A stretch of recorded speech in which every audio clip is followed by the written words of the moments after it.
വലിയ തലവേദനയാകുമെന്ന് കരുതിയ വെളിച്ചെണ്ണ ഓണക്കാലത്ത് സപ്ലൈകോയെ തുണച്ചു. 22 ലക്ഷം ലിറ്റർ വെളിച്ചെണ്ണയാണ് ഓഗസ്റ്റ് 1 മുതൽ സെപ്റ്റംബർ 4 വരെ സപ്ലൈകോ വിറ്റത്. 74 കോടി രൂപയുടെ വരുമാനം ഇത് സപ്ലൈകോയ്ക്ക് നേടിക്കൊടുത്തു. ഓഗസ്റ്റ് 1 മുതൽ സെപ്റ്റംബർ 4 വരെയുള്ള കാലയളവിൽ മാത്രം 22 ലക്ഷം ലിറ്റർ വെളിച്ചെണ്ണയാണ് സപ്ലൈകോ വിറ്റത്. 74 കോടി രൂപയുടെ വരുമാനം വെളിച്ചെണ്ണ വഴി മാത്രം. വില 500 രൂപ കടന്നേക്കുമെന്ന ഭീതിയിൽ സർക്കാർ നേരത്തെ തന്നെ ഇടപെട്ടിരുന്നു.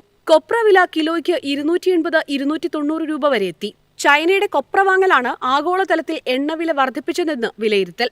എന്നാൽ ഓഗസ്റ്റ് പാതിയോടെ കൊപ്രവില ഇടിഞ്ഞു തുടങ്ങിയതോടെ വെളിച്ചെണ്ണ വിലയിലും അത് പ്രതിഫലിച്ചു. കേര ഫെഡിന്റെ വെളിച്ചെണ്ണ വില 479 താഴ്ത്തി. മൊത്തവിലയ്ക്ക് ഇവർ സപ്ലൈകോയ്ക്ക് വെളിച്ചെണ്ണ കൊടുത്തു. ശബരി ബ്രാൻഡിന് കൊപ്ര നൽകുന്നവരും വില കുറച്ചതോടെ ശബരി വെളിച്ചെണ്ണ വില സപ്ലൈകോ 2 തവണയാണ് താഴ്ത്തിയത്. വെളിച്ചെണ്ണ തേടി ജനം സപ്ലൈകോയിലേക്ക് വന്നതോടെ മൊത്തം വിൽപ്പന കുതിച്ചു. ഒപ്പം കിലോഗ്രാമിന് 25 രൂപ നിരക്കിൽ 20 കിലോഗ്രാം അരി കൂടി കൊടുക്കാൻ തീരുമാനിച്ചതോടെ വിപണി നിയന്ത്രണ വിധേയമായി.